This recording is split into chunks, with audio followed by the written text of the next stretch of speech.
नमस्कार. मी सोनाली लिखितकर. आजच्या आपल्या व्हिडिओमध्ये आपण पाहणार आहोत की कुंडलीमध्ये जर गुरुग्रह हा कमजोर असेल, त्याला बळ नसेल किंवा तो दूषित असेल, तर कोणत्या कोणत्या उपायांनी त्याला प्रबळ करता येईल आणि त्याचे काय काय परिणाम आपल्याला रोजच्या आयुष्यात दिसतात की ज्यामुळे आपल्याला लक्षात येतं की आपला गुरु हा पण प्रबळ नाही आहे, त्याला बळ नाही आहे. तर आता हे थोडंसं तुम्हाला ट्रिकी वाटेल किंवा थोडंसं त्रासदायक वाटेल समजून घ्यायला, पण मी एक कुंडली तुम्हाला दाखवते. त्याच्यामध्ये त्या कुंडलीत गुरु जर समजा मकर राशीत असेल, म्हणजे जिथे 10 आकडा आणि कुंडलीत गुरु अशी जर स्थिती असेल, तर तुमचा गुरु कमजोर आहे असं आपण म्हणू शकतो. मकर राशी, नीच राशीमध्ये समजा तुमच्या गुरुच्या बरोबर राहू आहे, तरीसुद्धा मग थोडं त्रासदायक आहे. किंवा गुरुच्या बरोबर मंगळ आहे, केतू आहे, शनी आहे, असे काही पापग्रह आहेत किंवा त्यांच्या दृष्ट्या त्याच्यावर पडलेल्या आहेत गुरुवर, तर मग अशा सर्व केसमध्ये गुरुला त्रास होतो, म्हणजेच गुरु हा नीट तेवढा प्रबल नसतो. अजून एक आहे, गुरुबरोबर जर सूर्य असेल, म्हणजे रवी ग्रह जरी असेल तरीसुद्धा तुमच्या गुरुला बळ नाही आहे. मग आता एवढ्या प्रकाराने बळ नाही आहे, मग त्याचा तुम्हाला काय त्रास होऊ शकतो? तर कसं होतं, समजा लग्न जमण्यामध्ये फार अडचणी येतात. एकतर विवाहयोग नसतो किंवा खूप उशिरा असतो, म्हणजे ज्यांचा गुरु खराब आहे त्यांच्यासाठी. आणि समजा त्यातून कसा तरी तो विवाह झालाच, तर तुम्हाला तुमच्या जोडीदारापासून कोणत्याही प्रकारचं सुख मिळत नाही. म्हणजे सर्व सतत तुमचे वादविवाद होतील, शारीरिक मानसिक कुठल्याही प्रकारे तुम्हाला आनंद मिळणार नाही. म्हणजे लग्न केल्यानंतर जे एखाद्या व्यक्तीला समाधान असतं की मी लग्न केल्यानंतर मला जरा बरं वाटलं, हे तुम्हाला नाही जाणवणार. दुसरं म्हणजे पैसा. एकतर नोकरी लागण्यात अडचण, लागल्यानंतर ती टिकण्यात अडचण, किंवा नोकरी कशी तरी असेल, धडून पडून टिकून असेल, तर मग तुम्हाला तिथे इतका त्रास होतो आहे की तुम्हाला असं वाटते की नोकरीला नको जायला, अशी परिस्थिती निर्माण होईल. हा पण प्रकार होतो. किंवा पैसे मिळण्यामध्ये अडचणी निर्माण होतात, म्हणजे नोकरीच्या सोडा अजून बाकीच्या ठिकाणाहूनही तुम्ही कोणाला पैसे दिले, ते परत येण्यात अडचण आहे. किंवा तुमचे कुठले अडकलेले असतील किंवा अजून कुठल्या ठिकाणाहून पैसे आणतात, ते सहजगत्या येतच नाहीत आणि विनासायास पैसे तर नाहीच मिळत. असे वेगवेगळे प्रकार पैशांचे होतात. याशिवाय तुम्हाला गुरु मिळायचे असतील, तुम्ही आध्यात्मिक व्यक्ती जरी असाल आणि तुम्हाला गुरु मिळायचे असेल, ते पण नीट मिळणार नाहीत. आणि एक सगळ्यात गमतीशीर भाग अजून माझ्या अनुभवाला येतो की अशा व्यक्तीच्या पत्रिकेमध्ये, म्हणजे ज्यांचा गुरु हा त्रासदायक आहे किंवा बलहीन आहे, यांना योग्य सल्ला पण मिळत नाही बऱ्याच वेळेला. म्हणजे त्यांना एक तर लोक चुकीचा सल्ला देतात किंवा त्यांनी जो सल्ला दिला त्याच्याप्रमाणे यांनी वागलं, त्यांना फरकच पडत नाही. म्हणजे चांगलं मार्गदर्शन यांना मिळत नाही. त्याचं कारण काय आहे की गुरु हे आपले जसे मार्गदर्शक असतात, तसे आपल्या म्हणजे आध्यात्मिक मार्गदर्शक म्हणून आपण गुरूंना म्हणतो. पण जे नॉर्मल आयुष्यातसुद्धा जे मार्गदर्शन मिळायचं असतं, ते एखाद्या व्यक्तीकडून तुम्हाला चांगल्या प्रकारे मिळत नाही. हा पण तुम्हाला त्रास होऊ शकतो. म्हणजे तो माणूस देणारा वाईट असेल असं नाही, तो इतरांना देईल त्याचा त्याला फायदा होईल, पण तुम्हाला दिलं की काहीतरी गडबड होणार त्याच्यामध्ये, कारण की तुमच्या कुंडलीतला गुरु खराब आहे. मग आता ह्याच्यावर उपाय काय? उपाय तर आपण बघूनच घेणार आहोत, पण त्याच्या अगोदर त्याचं मूळ शोधायला पाहिजे. कारण कसं आहे ना की तुम्हाला समजा पित्ताचा खूप त्रास होतो आहे, तुम्ही डॉक्टरकडे गेलात, त्यांनी गोळ्या दिल्या, खाताय तुम्ही गोळ्या, पण ते काही थोडंसं वाटतं झाल्यासारखं परत चालूच होतं. मग तुम्हाला डॉक्टर काय विचारतील, अरे तुम्हाला का फरक पडत नाही आहे, म्हणजे याचा अर्थ तुमचं मूळ कशात आहे. मग तुम्ही जर सांगितलं रोज रात्री मी 1-2 वाजायच्या आत झोपतच नाही किंवा मी काहीतरी अरबट चरबट चटक मटक पाणीपुरी असलं काहीतरी खातच राहतो, मग तुमचं मूळ तिथे आहे, म्हणजे तिथे ते मूळ आहे म्हणून तुम्हाला इथे पित्ताचा त्रास होतोय. म्हणजे तुम्ही तुमच्या मुळाला दुरुस्त केलं तर तुमचं पित्त आपोआपच कमी होणार आहे. तसं आपल्या कुंडलीत आता गुरु गुरु खराब झालेला आहे. मग त्याला तुम्ही दुरुस्त कसं करणार आहे? तर याच जन्मामध्ये असे काही खूप पापं केले असतील असं नाही, काही जणांचे असतीलही झालेले. पण जनरली बऱ्याच वेळेला मागच्या जन्मांमध्ये याचे काही आपल्याकडनं जर चुका झाल्या असतील तर त्याचा परिणाम म्हणून तुमच्या कुंडलीतला गुरु खराब होऊ शकतो.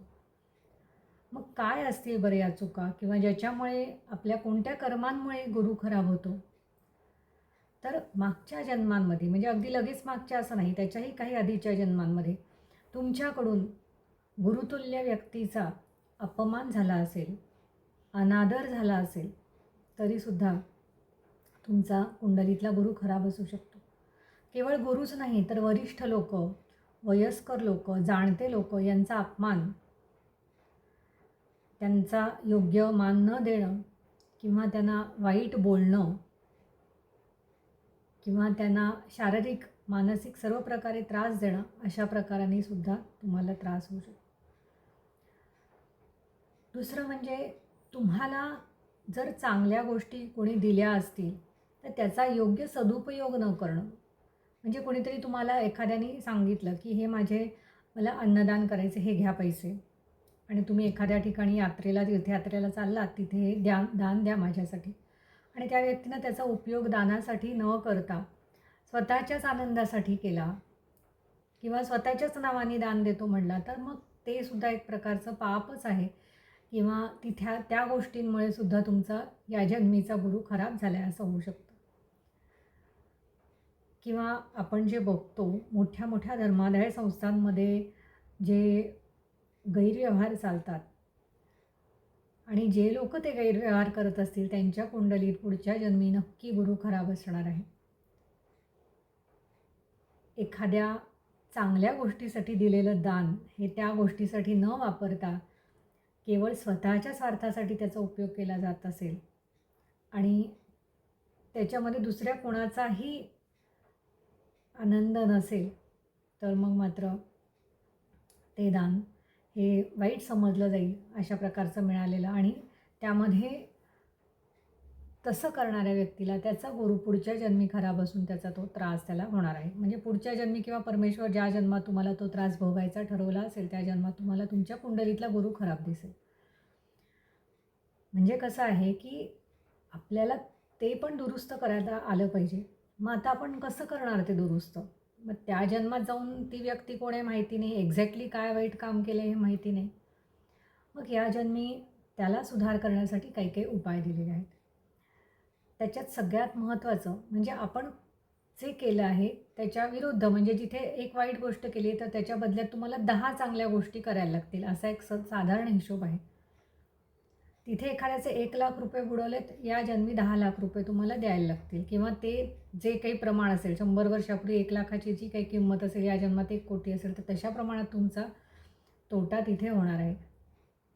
म्हणजे असं होतं ना लोकांचं, कधी अचानक कोणी फसवणूक केली बाबा, किंवा पैसे कोणी लुबाडून नेले वगैरे असं, आणि ते मिळतच नाही आहेत काही केल्या, तर याचा अर्थ तुम्ही कुठल्या तरी जन्मामध्ये कोणाचे तरी पैसे लुबाडलेत आणि ते या जन्मी गेलेले असतात. अशा प्रकारे तो न्याय होतो. मग हा आपला आपण न्याय होऊ द्यायचा की ते होण्याच्या अगोदरच आपण थोडं सावध व्हायचं, आणि आपण त्यासाठी काही पूजा वगैरे करायच्या किंवा शांती करायच्या आणि त्याचं दान वगैरे करायचं हे विचार करता येतो. म्हणजे कसं आहे, शांती पूजा हा का एक वैदिकमध्ये विधी सांगितलेला आहे. याच्यामध्ये त्या विशिष्ट ग्रहाचा मंत्र हा तेवढ्या प्रमाणात म्हणला जातो. म्हणजे गुरु असेल, आपण समजा 16,000 वेळा त्याचा मंत्र म्हणला, कारण गुरुची महादशा आपण 16 वर्ष म्हणतो, तसं 16,000 वेळा हा मंत्र म्हणला. त्याच्यानंतर गुरुची प्रतिमा किंवा सुपारी असं ठेवून त्याचं पूजन व्यवस्थित केलं, षोडशोपचारी. त्याच्यानंतर गुरुचं दान केलं, हरभरा, गूळ, पिवळ्या रंगाचं वस्त्र, गाईचं तूप, ह्या सगळ्या त्या दानाच्या वेगवेगळ्या गोष्टी आहेत. आणि सुवर्ण, सोन्याचं दान म्हणलेलं आहे. आणि पूर्वीच्या काळी पिवळ्या रंगाची गायसुद्धा दान करत असत. तर अशा प्रकारे हे सगळं दान म्हणजे अन्नदान, वस्त्रदान, धान्यदान, धातुदान आणि मग जे अन्न आहे ते स्वतः बनवणं. बाहेरचं दुकानात आणून किंवा हॉटेलमधनं हे नाही चालणार दानाला. स्वतः बनवलेलं अन्न पाहिजे. कारण तुमच्या मनात ती भावना असली पाहिजे. किंवा तुमच्यासाठी जर पुरोहित ही पूजा करत असतील, तुम्हाला समजा तेवढा वेळ नाही आहे, पण तुम्ही त्याच्यासाठी दक्षिणा देऊन ते करू शकत असाल, तर त्या पुरोहितांनी स्वतः ते बनवलेलं असलं पाहिजे अन्न. म्हणजे त्याच्यामध्ये ती भावना असली पाहिजे की मी ज्या व्यक्तीला हे दान देईल, ज्या व्यक्तीला अन्नदान करेल, तो त्यानं तृप्त व्हायला पाहिजे, ही भावना असली पाहिजे. दान झालं, पूजा झाली आणि त्याबरोबर होम हवन केलं गेलं पाहिजे. होम हवनामध्ये अग्नी प्रज्वलित केला जातो आणि त्याच्यामध्ये विशिष्ट मंत्र म्हणून तुम्ही विशिष्ट आहुती त्याच्यामध्ये देता, जसं गाईच्या तुपाची आहुती, तांदूळ इत्यादी. आणि मग ते जेव्हा होतं तेव्हा तुम्ही तिथे प्रार्थना करता की ज्या जन्मांमध्ये माझ्याकडून काही चुका झाल्या असतील आणि त्या व्यक्तीला जे जे काही माझ्याकडनं द्यायचं राहिलं असेल, माझा अपमान मी केला गेला असेल कोणाचा, तर त्याची मला माफी करावी. असं सर्व जेव्हा आपण त्या अग्नीसमोर म्हणू तेव्हा त्या गोष्टीचं रूपांतर वायूमध्ये होतं आणि ते ज्या ज्या ठिकाणी ते त्या व्यक्ती कोणत्या ना कोणत्या आत्म्याच्या रूपात असतील त्यांच्यापर्यंत ते जाऊन पोचतं. अशा प्रकारची ही प्रक्रिया आहे. हा त्याच्या एक शांतीचा भाग झाला. त्यानंतर पुष्कराज, सगळ्यांना माहिती आहे, गुरुग्रहाचा खडा, तो धारण करून देखील तुम्हाला तुमचं गुरुबळ वाढवता येतं. पण ज्यानं त्यांना आपल्या मनाने हा घालू नये, म्हणजे गुरु आपल्याला त्रास देतोय किंवा आपल्याला त्याचे इफेक्ट दिसतात तर लगेच पुष्कराज घालू नये. ते ज्योतिषाला विचारूनच घालावं. कारण की माझ्या अनुभवात सुद्धा असे काही लोक आहेत की ज्यांनी पुष्कराज घातला आणि त्यांना त्रास झालेला. कारण की त्यांच्या कुंडलीमध्ये गुरु खराब तर होताच, पण गुरुचं रत्न घालूनही त्याला त्रास होणार होता, अशी परिस्थिती काही होती त्याच्यात. ते ॲस्ट्रॉलॉजर किंवा ज्योतिषांना समजू शकतं की यांनी घालायचं की नाही. आणि जाणकार व्यक्तीला विचारावं. म्हणजे केवळ ज्यांना फक्त पूजा वगैरे करता येते असं लोक नको. त्याच्यामध्ये ज्यांनी त्याच्यातलं प्रॉपर शिक्षण घेतलं आहे, ज्यांना भरपूर अनुभव आहे 10-15 वर्षाचा. कारण हल्ली असं बघितले लोक एखादा वर्ष शिकतात आणि लगेच मग व्यवसाय सुरू होतो. तसं नाही आहे. त्याच्यामध्ये तुम्हाला किमान 5 वर्ष तरी तुम्हाला हळूहळू तुमचा अनुभव वाढला पाहिजे, मग त्याचा व्यवसाय झाला पाहिजे. तर अशा प्रकारे तुम्ही एक शांती करू शकता, दान करू शकता, ही पूजा करू शकता. त्याच्यानंतर गुरुचा पुष्कराज घालू शकता. तुम्ही दत्त मंदिर किंवा नवग्रहातल्या गुरुच्या ग्रहासमोर एक तुपाचा दिवा लावू शकता. वड, पिंपळ ह्या पुरातन वृक्षांची पूजा करू शकता आणि त्याचबरोबर अशी झाडं लावू शकता तुम्ही वड पिंपळाची. ती घराच्या जवळ लावू नका, लांब लावावी झाडं, कारण तसं विधान आहे. घराच्या जवळ लावू नयेत, कारण त्याची मुळं असतात ती घरामध्ये शिरून त्याचं नुकसान करू शकतात. त्यामुळे लांब लावावी. किमान एक तरी झाड वडाचं, पिंपळाचं, औदुंबराचं जमल्यास लावावं, पण ते लांब लावावं. घराच्या काही जण मला असे विचारतात की बाबा घरातच आले औदुंबराचं झाड, कारण पक्ष्यांच्या ह्याच्यातून ते पडतं आणि येतं, तर मग ते काढूच नको का? असं घाबरण्याचं काही कारण नाही. आपल्या घराला जर त्या गोष्टीपासून धोका होत असेल तर ते सहज काढा, काहीही प्रॉब्लेम नाही. मनात कुठलेही विचार आणू नका. तुम्हाला जमत असेल तर ते काढून कुठंतरी लांब एखाद्या नैसर्गिक जंगलं किंवा लांबचे रस्ते, उद्यानं अशा ठिकाणी तुम्ही लावू शकता. घराच्या भिंतीत आलं आहे, घराच्या आवारात आलं आहे, तर ते काढा तुम्ही. किंवा मग ते छोट्या कुंडीत लावा आणि छोट्या कुंडीमध्ये मग त्याला जास्त वाढू न देता तिथल्या तिथे हे करा. पण खरं जे विधान आहे ते लांबच्या जागी लावून त्याला मोठं वाढू द्यायचं. कारण हे तुम्ही बोन्सायसारखं केलं तर ते शेवटी त्याचा गुरु होऊ देणार नाही आहे ना तुम्ही, म्हणजे असं मोठं होऊ देणार नाही, त्याला छोटं ठेवणार आहे, मग ते नाही उपयोगाचं. तर अशा प्रकारे विविध मार्गांनी तुम्ही करू शकता त्याच्यावरचे उपाय. आणि हे सर्व उपाय केल्यानंतर मग तुम्हाला एक 6 महिने, वर्ष, 2 वर्षाच्या कालावधीत तुम्हाला जाणवेल की फरक पडतो आहे. आता ज्यांना कुंडलीमध्ये गुरु खराब आहे, त्यांना एक मी म्हणलं होतं की चांगले गुरु किंवा मार्गदर्शकसुद्धा मिळत नाही, तर त्याच्यावर सुद्धा परिणाम होतो. आणि सगळ्यात महत्त्वाचं शेवटी प्रार्थना. आपल्याकडून ज्या काही चुका जाणता अजाणता झाल्या असतील, त्या व्यक्तींची मनापासून माफी मागणं हा पण याच्यावरचा उपाय आहे. कारण असं होतं, माणूस तरुण वयात किंवा रागाच्या भरामध्ये एखाद्या व्यक्तीला बोलतो, आपल्यापेक्षा मोठ्या व्यक्तीला सुद्धा बोलतो. काही काळानंतर त्याला जाणवतं की आपण बोललो हे चुकीचं बोललो किंवा बरोबर नाही बोललो, नको होतं बोलायला. पण त्याच्या मनामध्ये एवढा मोठेपणा नसतो की जाऊन परत त्या व्यक्तीची तो माफी मागेल. त्यामुळे तो त्या व्यक्तीची माफी मागत नाही.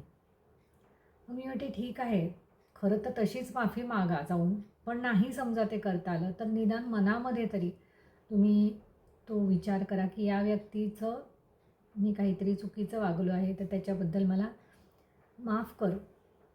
त्या व्यक्तीची मनातून माफी मागा. अशा पद्धतीने सुद्धा तुम्हाला करता येईल. आणि हे सर्व केल्यानंतर तुमचा गुरु हा नक्की प्रभावी होईल. या जन्मी तर होईलच होईल आणि पुढच्या जन्मातसुद्धा गुरुप्रभावी कुंडली चांगली असेल तुमची. कारण तुम्ही कर्म तुमचं काढून टाकलं ना. म्हणजे एक -1 कर्म केलं तर त्याच्यासाठी +10 असं करा साधारणपणे. म्हणजे कारण -1ला +1 तेव्हा ₹1 दुसऱ्याचा घेतला तर या जन्मी ₹1 देऊन होणार नाही ना. वाढलेली आहे करन्सी, तसं त्याच्या पद्धतीमध्ये पण ते वाढलेलं आहे. एक चूक केली त्याच्या बदल्यात 10 चांगल्या गोष्टी करा. तर अशा पद्धतीने तुम्हाला त्याचा फायदा होईल आणि तुम्हाला चांगले गुरु पण त्याच्याने मिळू शकतील आणि त्याच्यानं तुमची आध्यात्मिक प्रगती पण चांगली होईल आणि तुम्ही अध्यात्म मार्गावरच्या पायऱ्या खूप वेगाने चढाल, ही माझी खात्री आहे. चॅनलला लाईक करायला आणि सबस्क्राईब करायला विसरू नका. असेच वेगवेगळे छान व्हिडिओ घेऊन तुम्हाला येणार आहे आणि त्यासाठी लाईक कमेंट मात्र नक्की करा.